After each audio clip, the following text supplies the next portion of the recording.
Hello and welcome to the Whitehall Sources podcast, where we take you inside politics at Westminster. I'm Calum Macdonald. Hello. And also here, Kirsty Buchanan, who was a special advisor to the Prime Minister Theresa May. Hello, Kirsty. Hello, Calum. Hello. And Joe Tanner, a political strategist who advises all sorts of politicians. Morning, Joe. Good morning. Lovely to have you there. Here we are then, building up towards the summer, and things are not quietening down in any way, shape or form at all. A lot of today's podcast episode will be focused on the news that broke in the last kind of 24 hours or so at the time of speaking on the... Oh, I want to redo that. Let me redo that. I don't like that at all.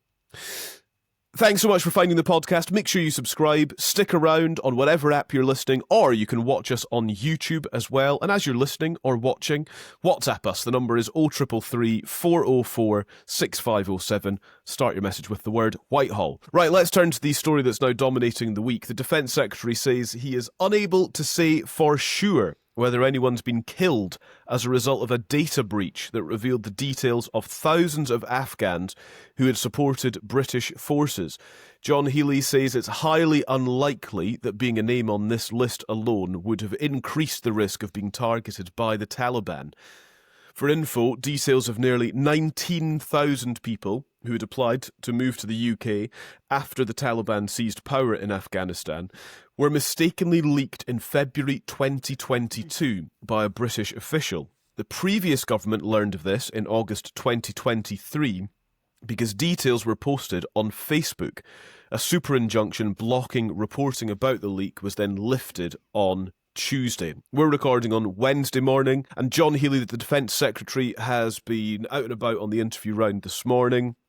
He's actually told Times Radio that he can't account for all of those from Afghanistan who've arrived on the relocation scheme and whether they've been responsible for criminal behaviour since they arrived. He said anyone from Afghanistan is checked carefully for security, checked carefully for any of those sorts of criminal records, but there is no doubt some of them have committed some offences. Right. This is a difficult one to wade through because it's quite detailed. Kirsty, I wonder if we should start just by sort of trying to break down some of what's actually happened here. 19,000 people, their details were leaked in this incident in 2022. Yeah, so this incident, as you say, dates back to 2022 when a Royal Marine who's based at Regent's Park Barracks accidentally or on purpose, that's not entirely clear right now, sent an unencrypted spreadsheet containing the details of 25,000 Afghans to external contacts. Many of those listed had worked with British forces during its time as part of the NATO alliance in Afghanistan, and many of them were seeking relocation to the UK. So that is the human error component to that. That what then set in train was, alongside the known ARAP scheme, the relocation scheme that we know about, a second scheme that we didn't know about was set up to urgently bring 18,500 of these people on this list over as quickly as possible because their data had been compromised.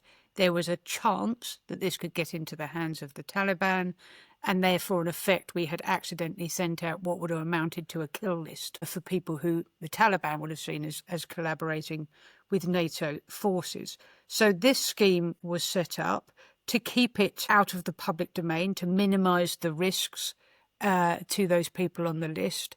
A super injunction, an unprecedented super injunction, was put in place. Now, injunctions are relatively common in national security.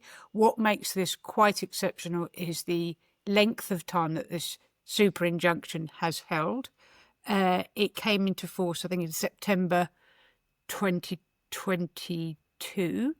And by the time of the general election, there had been an application by the media to lift it. That was resisted by the then government, the Sunak government, and it continued to be in place for another year until, as we know, it was lifted in the High Court this week. The reason it was lifted was because most of the people on that list are now here, and therefore the risk to their safety has been minimised to an extent that the judge deemed it to be acceptable to lift that super injunction. This has been a long-running battle by the media to get this super injunction lifted. And overall, just to clear up the confusion that people may have seen in the media, the overall cost of the known relocation scheme for Afghanistani people who helped us, interpreters, informants, soldiers, the overall scheme was about 7 billion.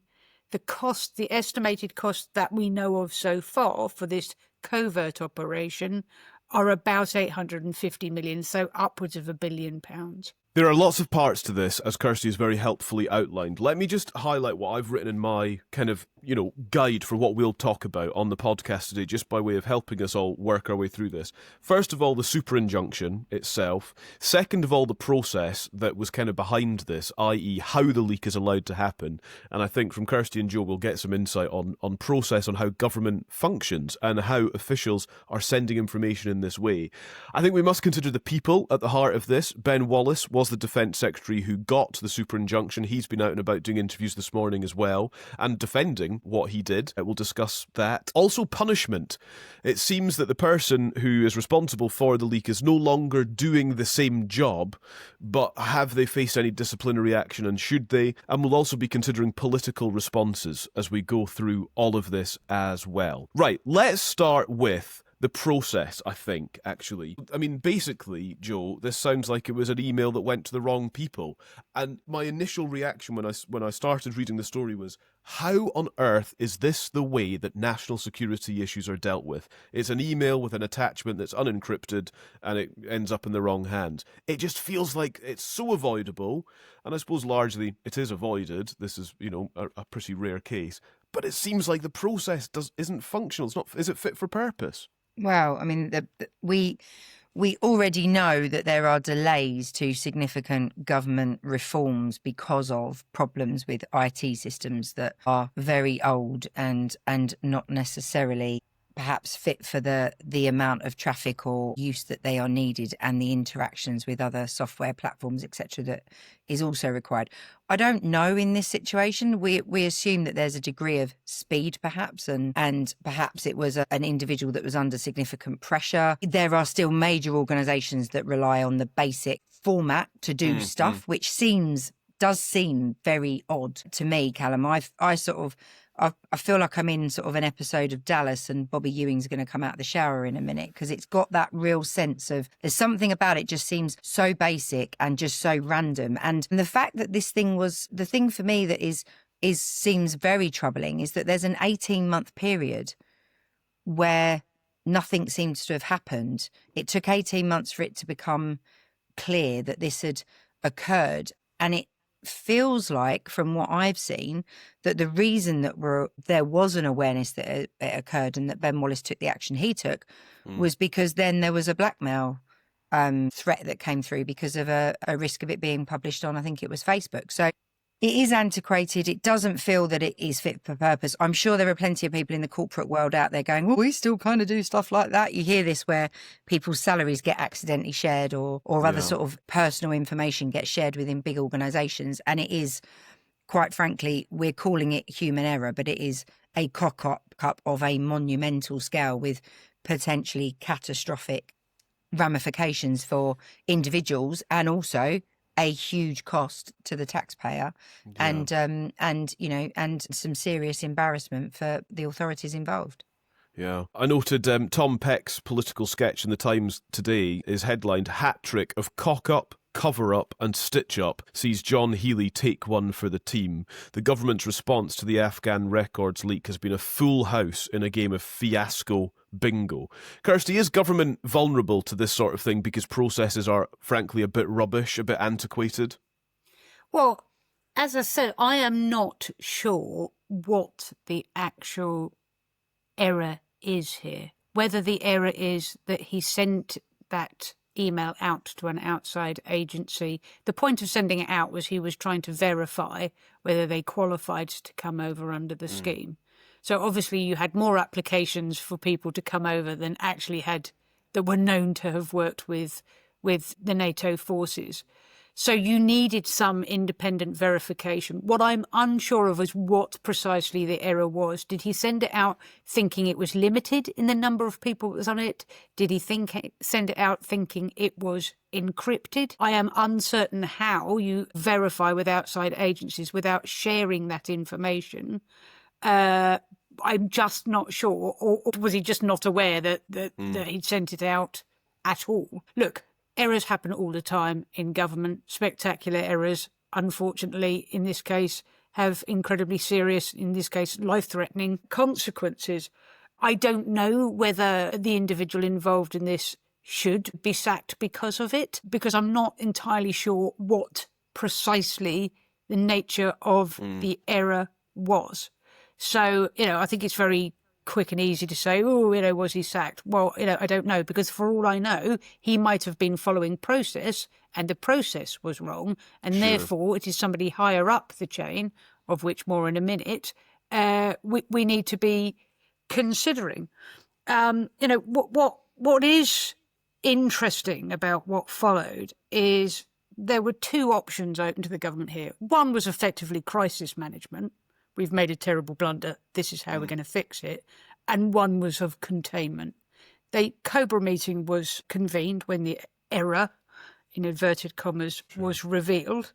And a secret operation, a secret multi-million pound operation, Operation Rubific, was set in train. Now, there are arguments that both John Healey and the former Defence Secretary, Ben Wallace, have maintained that this containment, this super injunction, was necessary for the security of the people on that list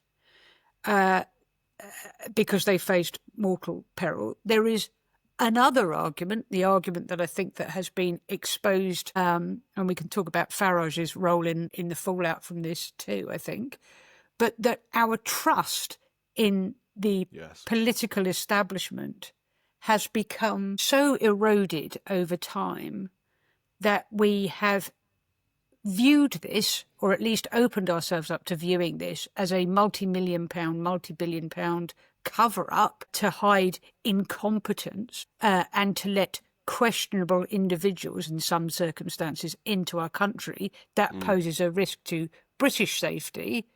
We're prepared to accept that rather than, albeit a spectacular, but a necessary containment to make sure that people that fought alongside us and helped us in trying to defeat an enemy were got out of the country as quickly as possible and safely as possible. But we have been, what I find most interesting about this is we've been so quick to move into this arena of cover-up because it says something deeper, I think, about how parlous our trust in the political establishment has become, which is precisely why people like Farage can move into this space and make such political capital out of it.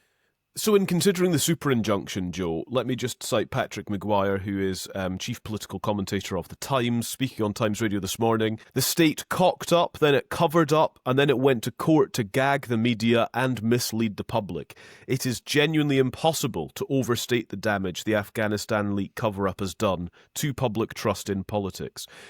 Should we say that the super injunction was wrong? Or was it justified? I think it's a really difficult question to answer because we're only, we still don't know everything. And so therefore the sheer level of detail that appears to have been on the document that was released was hugely significant and therefore did put individuals at risk. And therefore, was it the best course of action that the government could take at the time?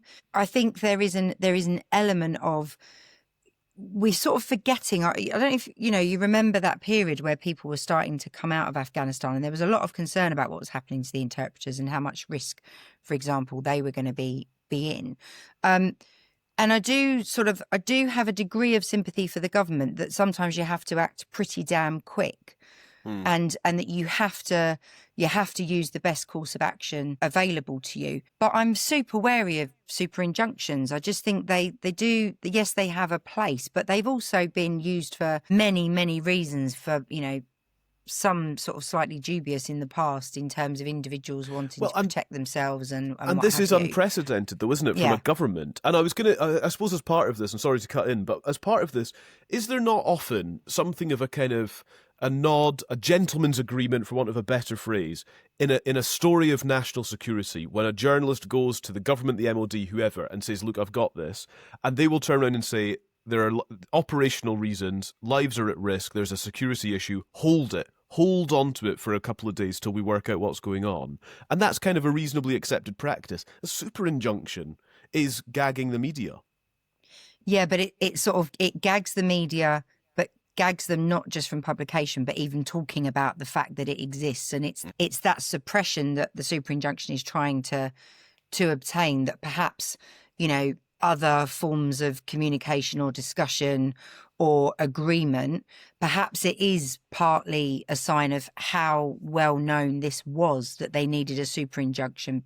Perhaps it's partly because it had already got maybe that bit further out of the people it was thought you could have a proper conversation with and have this, if there was an agreement that could have been obtained. It feels that there had to have been a good enough reason to have gone that bit further and taken this sort of level of action. I could almost see it if it was say, for example, the UK, it was a new government last year. Perhaps if it was John Healey's second day in office and this had happened and he was being asked to make a decision, and it was kind of like, you don't know the wood from the trees, you're new in. This wasn't a brand new government. They'd been in a bit. It wasn't like we just, gone, oh, what's in that drawer? Oh my gosh, we need to do something now. It wasn't that sort of moment. That this was a government that had been in for a bit of time, and therefore would have understood the levers perhaps available to it. So I want to have some faith that there was a damn good reason that they went this far. But we are still, I feel like we're at the very thin end of the wedge, tip of the iceberg, whatever you want to call it. I think there is a lot more still to come on this, that maybe some blanks will be filled in, or a bit more understanding as to why they took the direction they took will come clear. Kirsty, another thought from you on the super injunction. You've mentioned trust in politics. We'll come back to that in a sec. Was it justified? There is certainly an argument for it. It is the argument that the former Defence Secretary Ben Wallace has made, and it is the argument that the current Defence Secretary John Healey have made, and it is an argument that frankly makes sense to me, and the judge agreed with, that these people were in mortal danger, and until they could be got out of the country, at least in substantial numbers to alleviate the threat, then a super injunction was necessary. Now, you could also equally argue, and some people have, that the knowledge of this list, or the Taliban has claimed that they had it all along, etc., they wouldn't they? And the Taliban was quite capable of hunting down and taking out people with or without us providing them with a, handy kill list. So there are arguments on both sides. Like I say, we have walked very quickly as a country into the idea that this is cover-up, which says something about the parlous state of our state of politics. What I do think is interesting is one of the points where the media went back to court to challenge the injunction was just before the general election. And the argument was this has a substantial public interest in the injunction being lifted, and substantial enough that it might impact on how people vote in the election. That was the argument that was made before the general election. It is not an argument that the judge agreed with. Now, we have an independent judiciary for a reason. This was the decision of the High Court. This was the argument that the government made. And people will make their own minds up about whether they choose to accept that or not. But it got to a point as well that obviously, you can only hold a super injunction for long enough. To Joe's point, I knew that there was a super injunction about something to do with the Afghanistan scheme. I've known about this for a couple of years. You're not even allowed to talk about the fact that there's a super injunction. So if I knew about it and I'm not in government and wasn't in government 2 years ago, it just shows that eventually you can't hold things, you can't hold state secrets forever in this manner. And it is right and proper that at some point this should come to light and then there should be some greater transparency about it.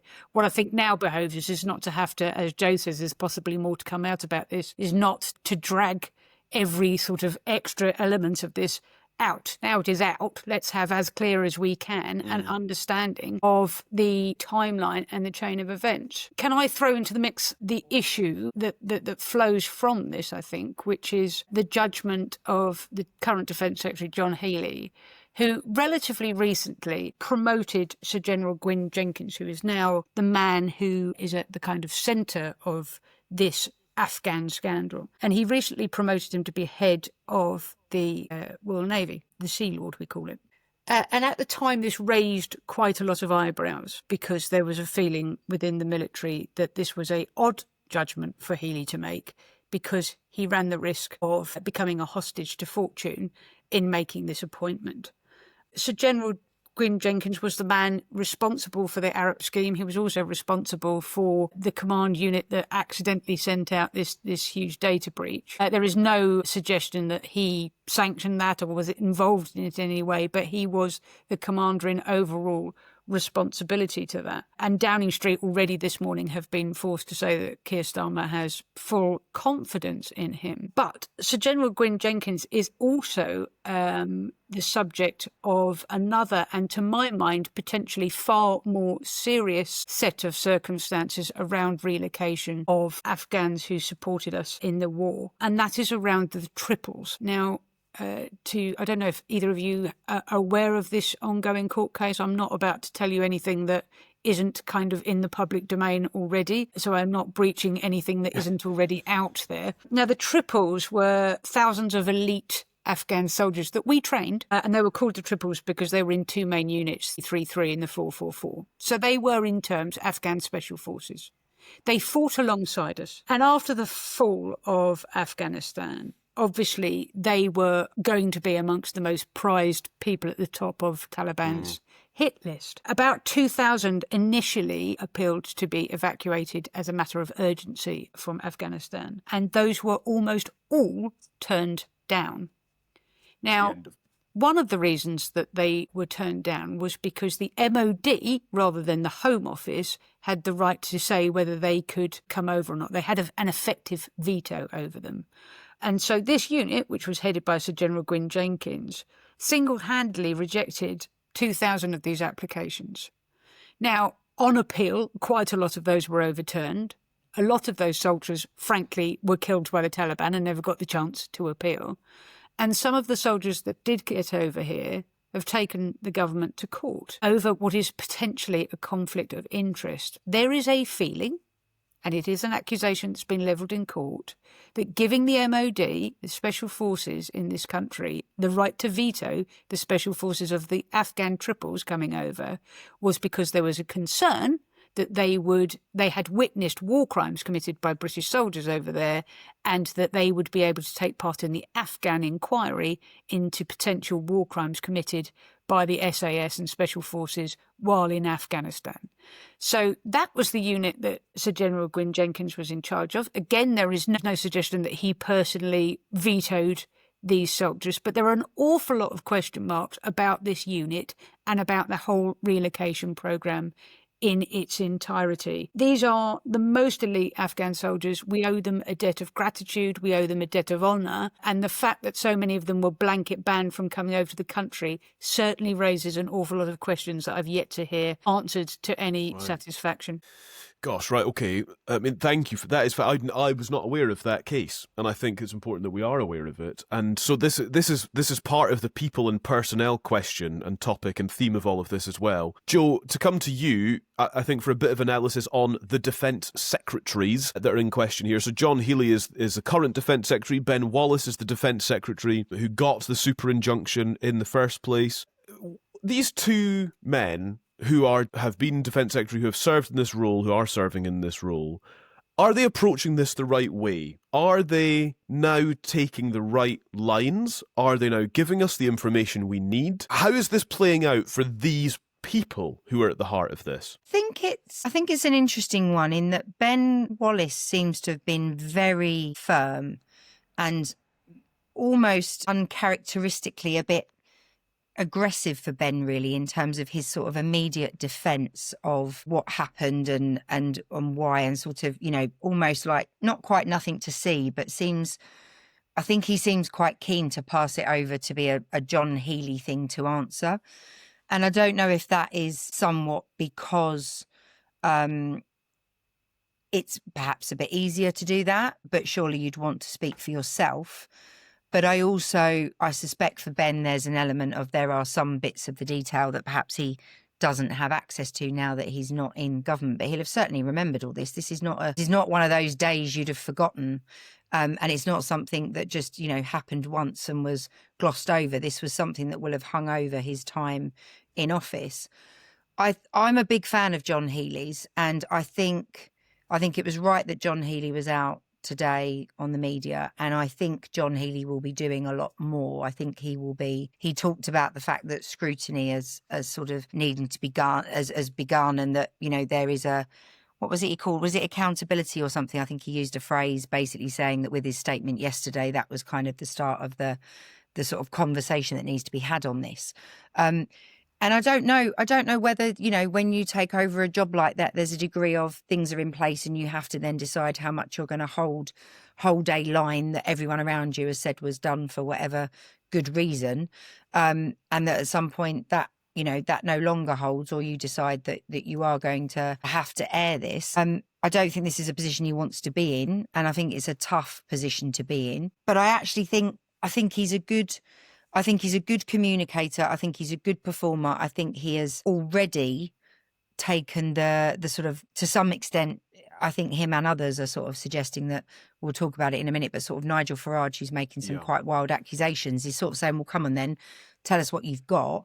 That's now becoming the theme. And it's, in a way, Nigel Farage has taken this off in a different direction and perhaps taken it away from the scrutiny of the issue itself, because it's now going to become a separate issue about what Nigel Farage is or isn't accusing of having happened. So this debate is going to fracture in all sorts of ways. And it's pretty rotten timing, to be honest, right at the end of session where, this is the sort of thing where you'd see a series of parliamentary events. You'd see loads of people wanting to haul everybody in front of different committees and have different conversations, and a ton of questions would be put in. And there isn't a lot of time for that now to happen. And then the summer break. So this doesn't feel like a great time for this to be happening. And also, let's face it, there have been security concerns raised about how the public will react to this, how this will be inflamed in certain quarters, and that this could be another difficult summer for the government after a pretty tricky one last year already. So I think this is going to go in all sorts of directions that the government, I don't think, are going to be able to control. So let's talk about Nigel Farage then. As another person who has put himself at the heart of all of this, he has been urged really to come up with evidence to back up his claim that some Afghans airlifted to the UK after this data leak are convicted sex offenders. So he made this claim after it emerged the super injunction had been in place for nearly 2 years. But as you say, John Healey has said this morning, look, if he's got this sort of information, then he needs to take it to the police. In a video that he posted on X yesterday, Farage said, and genuine lack of understanding of what the priorities of a British government are than this Afghan scandal. Just for clarity on this, on Times Radio today, the Defence Secretary John Healey said Farage is wrong. Any sex offenders would be denied access to Britain. We already mentioned that John Healey sort of conceded that some people, while they'll have gone through security checks on criminal records, for example, but they may have come here and got into trouble, I think was one of the phrases he used. Yeah. But he said if Farage has got hard evidence of individuals that pose a risk, he needs to report that information to the police. Kirsty, Nigel Farage has put himself at the heart of this, making these big, bold claims, and he's being urged to bring evidence to back up his claims. Yeah, there are no troubled waters that Farage won't come along and pour some oil over, are there? Let's break down what this... He put out a video making a number of claims about the Afghan scandal last night and quickly turned it into an Afghan row rather than an Afghan scandal as a consequence of it.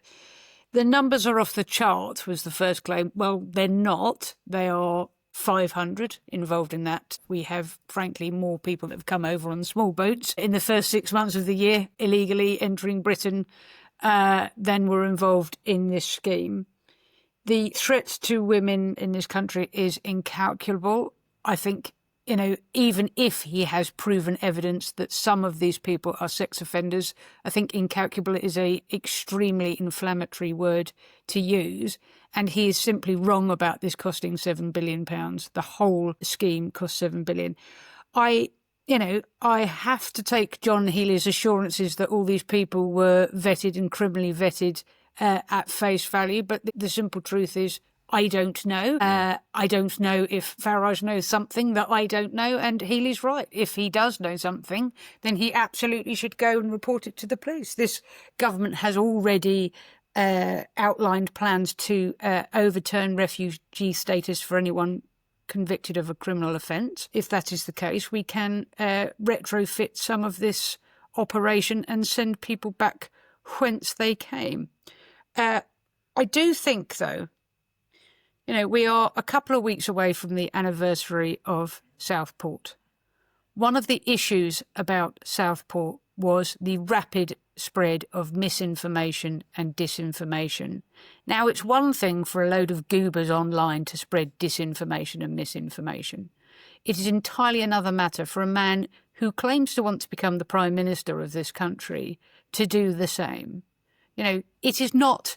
we're not talking about numbers off the chart. We're talking about less than 20,000. I'm not saying that that's not significant, but it is a world away from off the chart. The threat to women is not incalculable. It is frankly very calculable if you know the figures. If people want to be honest about that, then let's be honest about it. And he's got the overall cost of the scheme to taxpayers wrong. Just wrong. So if he wants to come and correct some of those inaccuracies or back up some of his claims, then so be it. But at a time when social cohesion, for a number of reasons that I understand, is quite strained, for a leader of what purports to be a mainstream party to make these sorts of claims without backing it up, without just allowing the temperature to turn down a bit, I don't know. Look, Joe's right. There'll be a lot more that we need to learn about this. In fairness to the government, I don't think this was cynical timing. They commissioned an internal review from a respected former civil servant, Rimmer. That review concludes when it concludes. The threat and the majority of people getting over to this country happens when it happens. And that's where we are. Now, Tan Desai, the head of the Defence Committee, has already said that they will conduct an inquiry about this when Parliament returns in September. I've no doubt the Home Office might want to look at it too from an immigration and social cohesion point of view. This isn't going to be the last we hear of this. This won't dissipate over the summer, I suspect. But given where we are, given that the anniversary of Southport is looming, I thought this was an extraordinarily unhelpful, to put it generously, intervention by Farage. Totally agree. I think you're absolutely right on that, Kirsty. And I think it's very interesting that Nigel Farage was calling for a recall of Parliament for a date that Donald Trump is due to visit in a few weeks, which has been agreed by all parties for his state visit, given that he won't get to address Parliament and so wants to stick up for his mate and have him across. But actually for this, you could see a situation where Parliament, you could argue this needs significant scrutiny over the next few weeks so that the truth is got to and published in full so that we can quell the potential for unrest over the summer rather than a load of rumours which get bandied about and it's, left to one or two people on the media that are able to sort of put an alternative view. You could argue, well, should Parliament not rise next week? Should they actually sit for longer because this is of such huge consequence? But I haven't heard Nigel Farage calling for that. Yeah, it's a fair point. I think as well, just to conclude our conversation on this, I think it's worth just mentioning the brilliant reporters and news organisations that have pursued this over the last couple of years. And so I want to mention Larissa Brown, who is the defence editor of The Times, although was at the Mail when she first began pursuing this over the last couple of years. She says the 2-year fight was kick-started by David Williams and Sam Greenhill at the Daily Mail. It's also been quite the journey, she says, with Holly Bancroft, who is social affairs correspondent at The Independent, and also at Global Media's Lewis Goodall as well. So to all of them, well done, and to all of their news news agencies and organisations, well done as well, because it's been expensive, it's been long, but finally we've got information. Joe and Kirsty, thank you both very much. We've done a whole episode on that today, and I think that is right. I think that is justifiable. It's a big story. There's lots still to go. We will be here throughout the summer recess over the next few weeks. We have got some special podcasts actually lined up for you. We'll be hearing from MPs who are campaigning on a whole variety of issues. We'll be hearing from MPs who are new and perhaps have been new to government over the course of the last year as well. Plus, we'll be considering the rise of Reform UK over the next few weeks as well during our recess episodes of the Whitehall Sources podcast. Thank you so much for listening. We'll talk to you again next week.